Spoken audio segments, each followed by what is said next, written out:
সকাল থেকে সারাদিন কাজকর্ম করে রান্না বান্না করে আবার সবারই পাটে পাটে রান্না করে যখন বাড়ি এসে বরমশাই বলে, সারাদিন কি করেছো?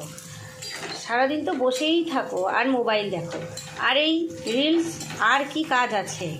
এদিকে সকাল 10টা হতে না হতে রান্না করে সারো, তারপরে তাদের জোগা, তারপরে মেয়েকে সামলাও, সব করো। বাড়িতে সব কিছু গোছ গাছ হাতের সামনে পাওয়া, সব রেডি করা। আবার যখন সারাদিন পরে শুনতে হয় সারাদিন কি করো, তো তখন কেমন লাগে বলুন তো? ভালো লাগে না খুব? এই দেখুন না, এখনই এই মশলা বসিয়ে দিয়ে মা আমার এটা লাগবে। আর এখন কদিন ধরে মেয়েটাও বাড়িতে আছে, স্কুলে পরীক্ষা, তারপরে সে নিয়ে এবার কান ফুটিয়েছে। তার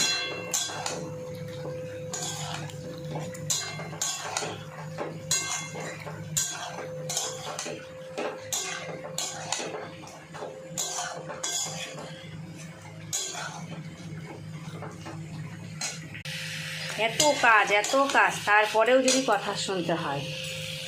এই যে এত কিছু যাচ্ছে, টেডি ডে, রোজ ডে, আমারও তো মন করে বলুন যে কেউ আমাকেও বলুক না, সেই সবে কারোর সময়ই নেই।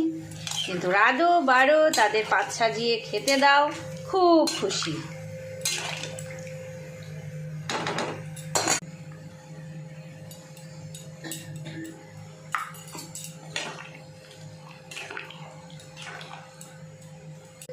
তো আজকের গল্প এইটুকুনই, রান্না করতে করতে হয়ে গেল।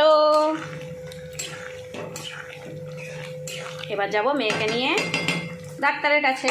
টাটা।